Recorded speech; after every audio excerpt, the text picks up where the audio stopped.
UP PCS मुख्य परीक्षा 2021 देने वालों के लिए और आरओ 2021 की मुख्य परीक्षा देने वालों के लिए आज से अब लगातार आपको हिंदी और निबंध की क्लासेस मिलेंगी यूट्यूब पे।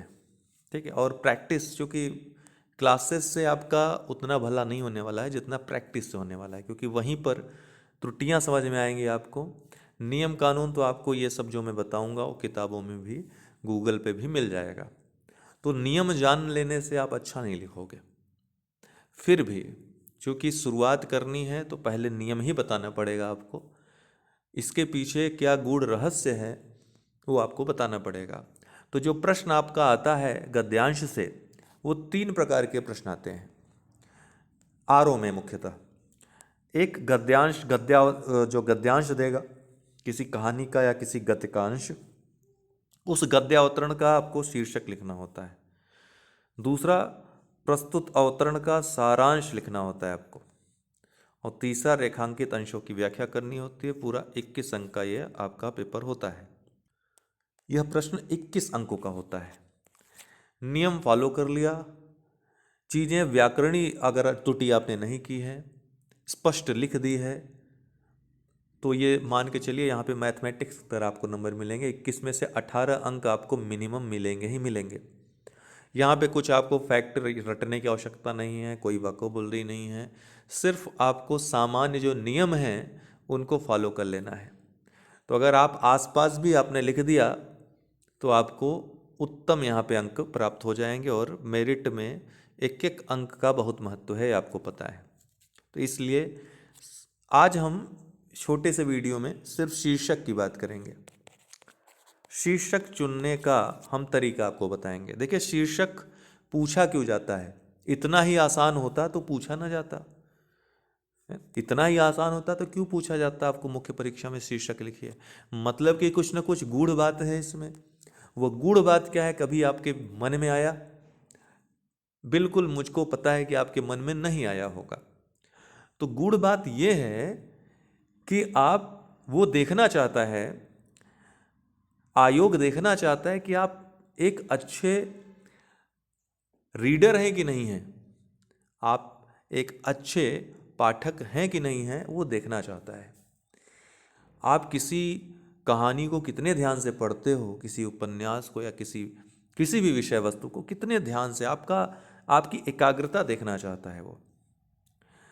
अगर एकाग्र नहीं है आप, अगर आपकी रीडिंग क्वालिटी अच्छी नहीं है, आप अच्छे से नहीं पढ़ते हो, तो आप कभी भी अच्छा शीर्षक नहीं लिख सकते हो। शीर्षक चुनते वक्त कुछ सावधानियां बरतने की भी आवश्यकता होती है। उन सावधानियों की भी हम चर्चा करेंगे। देखिए, छोटा सा टॉपिक है, कम अंकों का है, लेकिन बहुत महत्वपूर्ण है। पूरे के पूरे अंक आपको मिलेंगे, 3 अंक जो होता है इसमें निर्धारित। ठीक है। प्रशासन में रहते हुए आपके पास बहुत सारे कागज आएंगे, सरकारी, गैर सरकारी, तमाम विभागीय, गैर विभागीय। तो क्या आप ए से लेकर जेड तक आप पढ़ डालोगे और आपको अगर समझ में नहीं आया तो बेकार है, फिर से पढ़ना पड़ेगा। तो आप एक अच्छे रीडर हैं तो आप तेज़ी से उस पर नज़र डालेंगे और आप ये समझ जाएंगे इसकी मूल विषय वस्तु क्या है। फिर आप सार में उसको अपने ऊपर के जो अधिकारी वर्ग हैं या फिर जहाँ भी प्रेषित करना है, आराम से, आसानी से, सरलता से सारी मूल बातों को लिखते हुए आप उनको दे दोगे।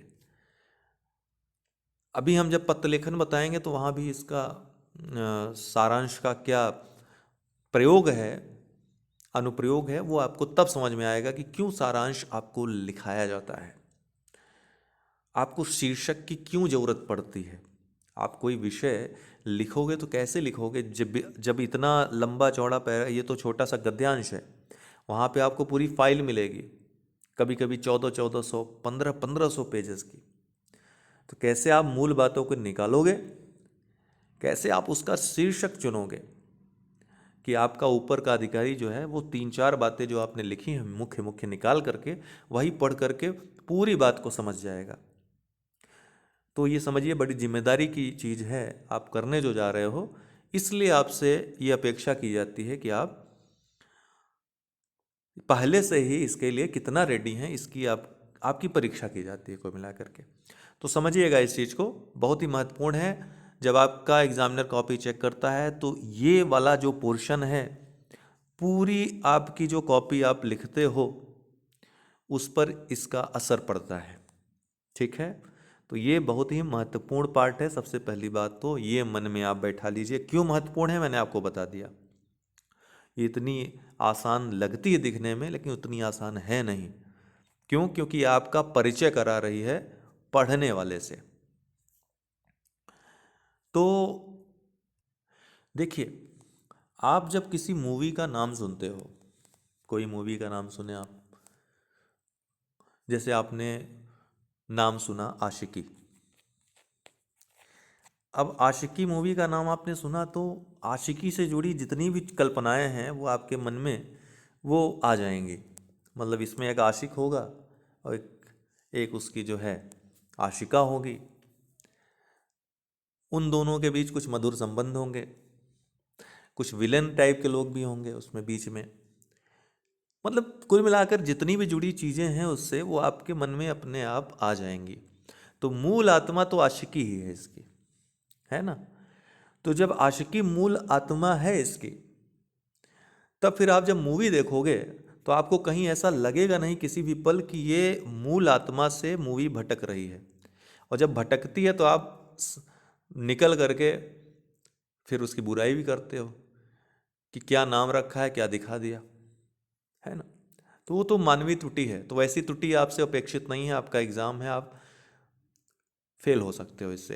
तो ध्यान रखना है कि शीर्षक क्या करता है, कि पूरे गद्यावतरण में क्या होगा, पूरी कहानी में क्या होगा, ये एक परिकल्पना आपके मन में बैठा देता है। तो शीर्षक आप लिखते हो तो एग्जामिनर या फिर नया व्यक्ति जो शीर्षक देख रहा है उससे उसको पता चल जाना चाहिए कि गद्यांश में या गद्यावतरण या कहानी या उपन्यास में क्या चीज़ें होनी चाहिए। तो मूल आत्मा होनी चाहिए इसकी, शीर्षक जो होना चाहिए। अर्थात बताई गई सारी बातें जो गद्यांश की या कहानी की, आपको तो गद्यांश दिया जाता है, इसकी सारी बातें उस शीर्षक में समाहित होनी चाहिए। उससे तितर बितर, उससे इर्द गिर्द नहीं होनी चाहिए। शीर्षक कोई भी चीज छोड़ना, जो जो मूल बातें हैं वो शीर्षक से संबंधित रहें। मेरे कहने का मतलब यह है। अर्थात जोई जोई पिंडे सोई सोई ब्रह्मांडे, कहा जाता है जो जैसा पिंड को देख करके ब्रह्मांड के बारे में परिकल्पना की जाती है, इसी तरीके से शीर्षक को देख करके पूरे कहानी, पूरी गद्यांश के बारे में परिकल्पना करता है। तो रचना का मर्म निहित होना चाहिए शीर्षक में। कुल मिला के बात यह है। अब इतने सरल भाषा में मैंने आपको समझा दिया है इतनी छोटी सी बात को।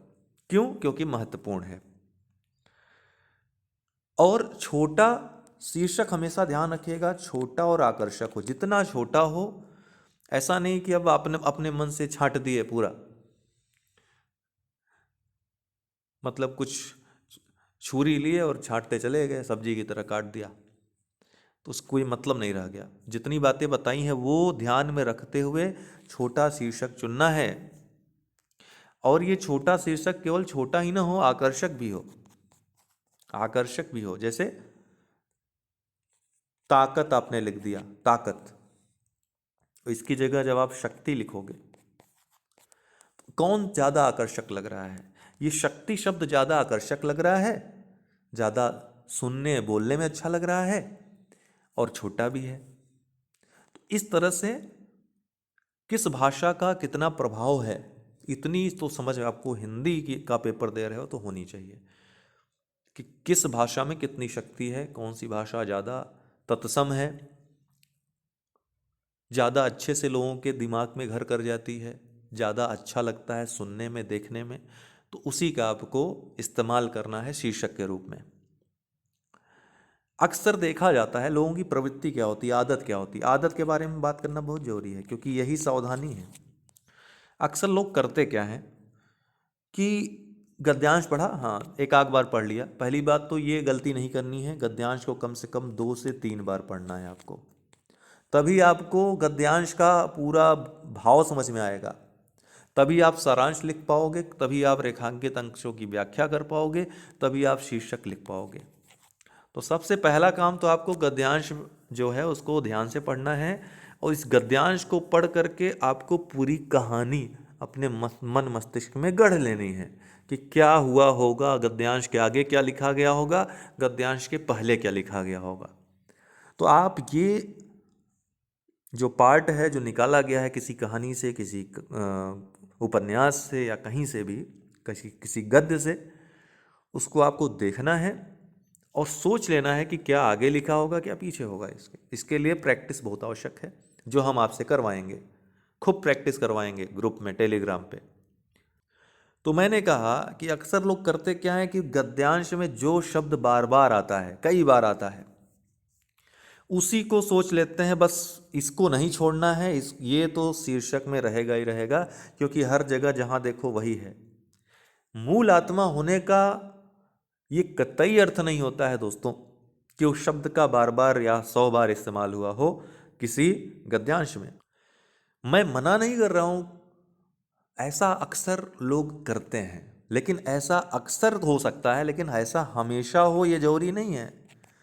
इसलिए इस बात को रिजिड होकर कभी मत सोचिएगा, कभी दृढ़ मत होइएगा कि जिस शब्द की बार बार यहाँ पर पुनरावृत्ति हुई है उसी को हम शीर्षक के रूप में मान लें। ऐसा करेंगे तो आप गंभीर गलती कर बैठेंगे, क्योंकि तब आप गद्य के अर्थ को हो सकता है भूल जाएं, फिर जो पहला पार्ट मैंने समझाया आपको वो आपसे मिस हो जाए, तो वो मिस हुआ तो सब पूरी कहानी ही आपने चौपट कर दी फिर। तो सबसे पहला काम मैंने आपको बताया, पहले गद्य को अच्छे से पढ़ना है, उसके मूल भाव को समझना है।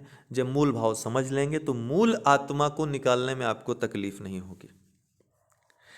और ये ध्यान रखिएगा, एक बात और है, एक और सावधानी आपसे बोल रहा हूँ।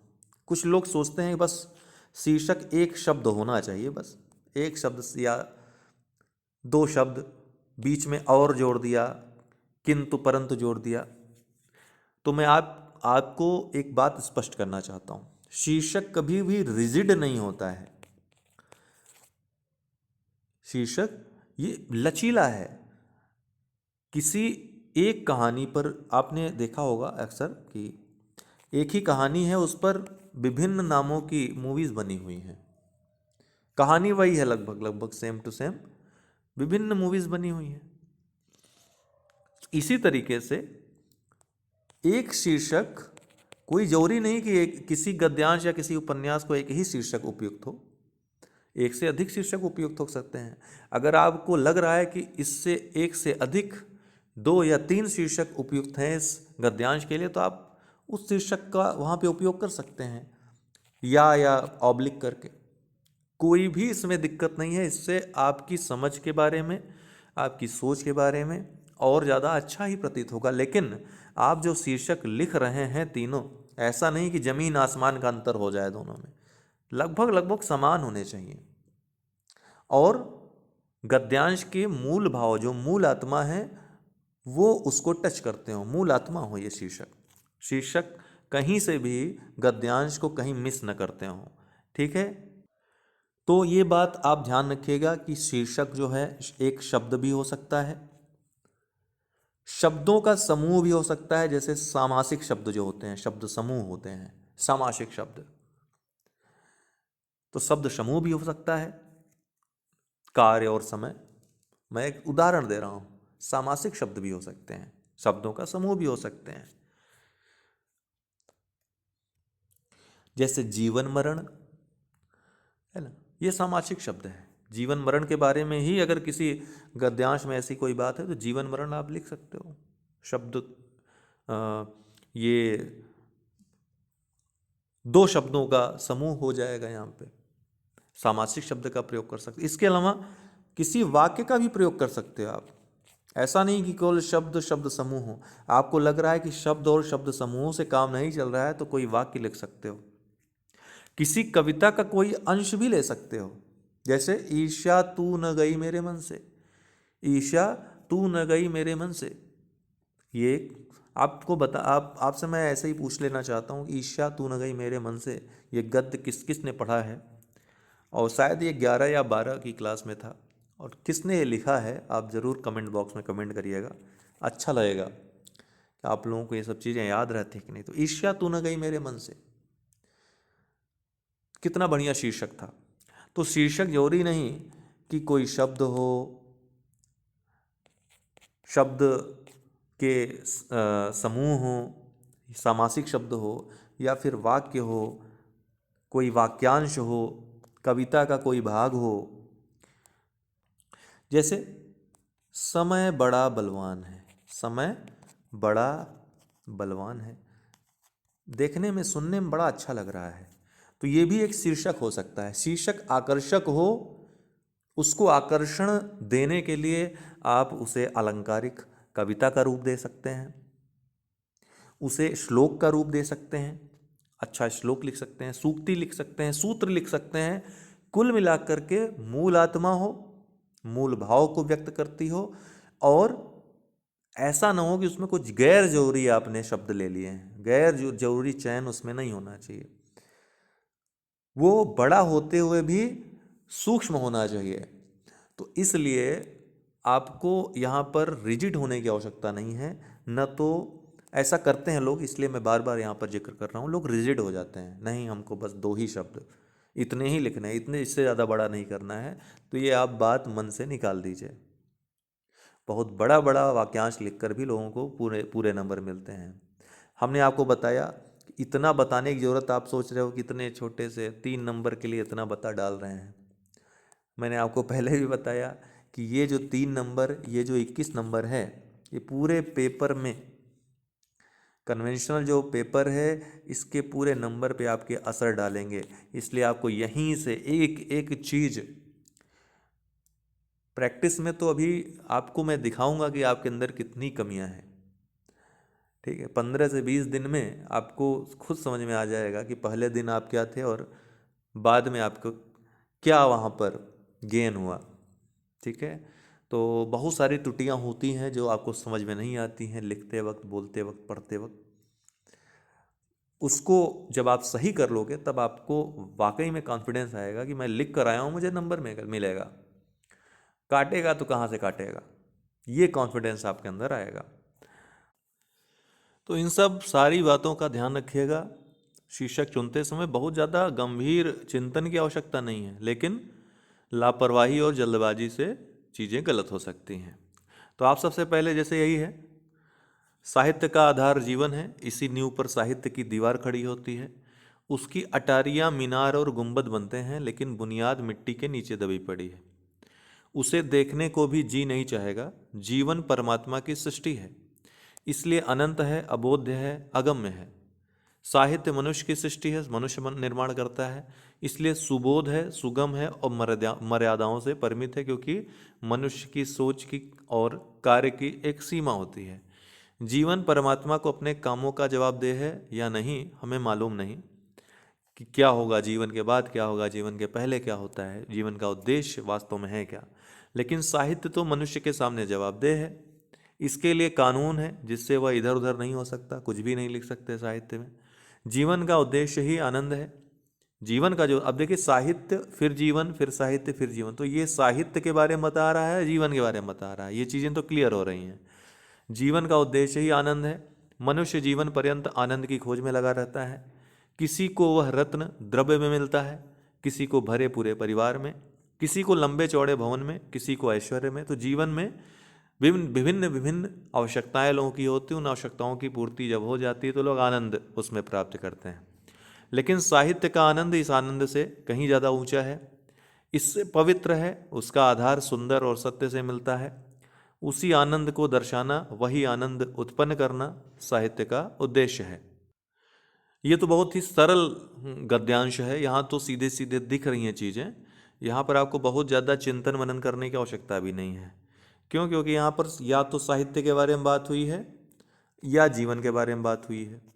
तो अगर हम और शब्द जोड़ दें इनके बीच, साहित्य और जीवन, तो इस जो गद्यांश है उसके शीर्षक की पूर्ति हो जाती है।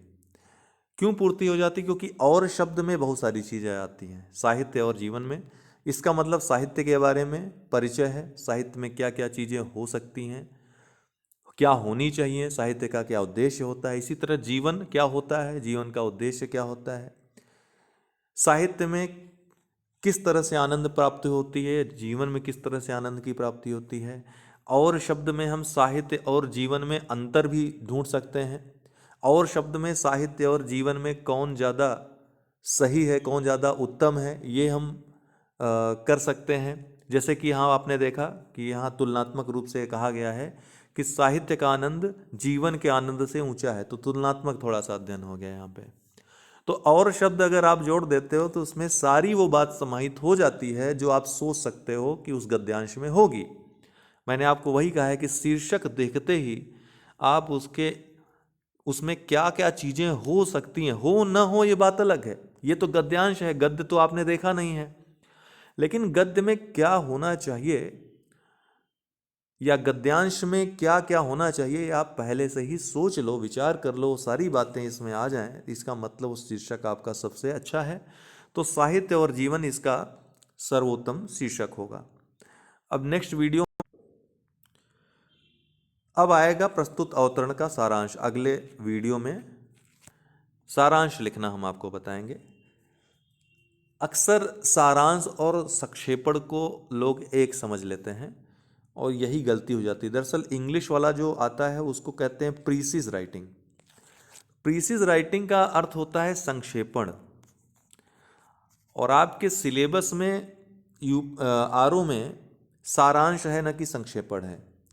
तो सारांश और संक्षेपण में अंतर क्या होता है, ये जब आप समझ लेंगे ना तो सार लिखना बहुत आसान हो जाएगा आपके लिए। तो नेक्स्ट वीडियो सारांश, उसको ज़रूर देखिएगा आप लोग। प्रैक्टिस के बिना वो भी नहीं आएगा आपको, क्योंकि क्या जरूरी बात है, क्या मूल आत्मा, ये सब चीज़ें आपको बोलने में मैं बोल दे रहा हूँ, आपको समझ में आ रही होंगी, लेकिन आप प्रैक्टिस में उसको उतार नहीं पाओगे, इसलिए प्रैक्टिस होनी बहुत आवश्यक है। तो सबसे पहले रूल्स पे सारी वीडियोस आएंगी आपकी। सारांश हो गया, उसके बाद रेखांकित अंशों की व्याख्या, कैसे उसमें उच्चतम अंक प्राप्त करें, किस तरह से लिखें, कितना लंबा लिखें, और उसके बाद उसको भी लिखने का एक तरीका होता है, वो तरीका मैं आपको बताऊंगा, लिख करके बताऊंगा। इसके बाद आप जो है आओगे निबंध में, निबंध लिखने का तरीका, कैसे आप आरओ में उच्चतम अंक प्राप्त कर सकते हैं निबंध में। फिर हम प्रैक्टिस पे आएंगे। अभी आप लोग को जो वाकाबुलरी हमने दी है, प्रशासनिक शब्दावली दी है, वो आप रटते रहें, ताकि हम पत्र लेखन जब आपको बताएं, आरओ वालों के लिए बोल रहा हूँ, ठीक है, पीसीएस वाले भी ध्यान से सुने, मेंस में या पत्र लेखन है ही, तो आप प्रशासनिक शब्दावली का जब प्रयोग करोगे, उसमें उचित प्रयोग करोगे उचित स्थान पर, तब फिर आपको अच्छे अंक मिलेंगे। अन्यथा एवरेज अंक में आप लोग हमेशा जो है जूझते रहोगे। तब यही कहेंगे कि 90 से ऊपर क्यों नहीं हम बढ़ पा रहे हैं, है ना। पीसीएस वाले अक्सर शिकायत रहती कितना अच्छा लिख रहे हैं लेकिन 90 के ऊपर नहीं बढ़ पाते। तो उसका कारण यही रहता है कि थोड़ी थोड़ी चीज़ें जो रूल्स हैं उसका ध्यान नहीं रहता है, व्याकरणीय त्रुटियाँ हो जाती हैं, लिखने में कहीं ना कहीं कुछ ना कुछ मिस्टेक हो जाती है। जो विराम चिन्ह हैं उनके प्रयोग में, कुछ ही विराम चिन्हों का प्रयोग आपको सीखना है जो बार बार होते हैं। यदा कदा जिनका प्रयोग होता है उनके बारे में इतना चिंतित नहीं होना है। यदा कदा वाले से नहीं, जैसे डैश हो गया, बिंदु हो गया, ठीक, पूर्ण विराम हो गया, तो इन सब चीज़ों का आपको प्रयोग आना चाहिए। कहाँ पर इनका प्रयोग होगा, कहाँ पे नहीं होगा, कहाँ पे लाइन किस तरह से छोड़नी होगी, पैरा कहाँ से चेंज करना होगा, अगला पैरा कहाँ से लिखेंगे, ये सब बातें महत्वपूर्ण हैं। तो अगले वीडियो में फ़िलहाल सारांश पे हम चर्चा करेंगे। बहुत बहुत धन्यवाद।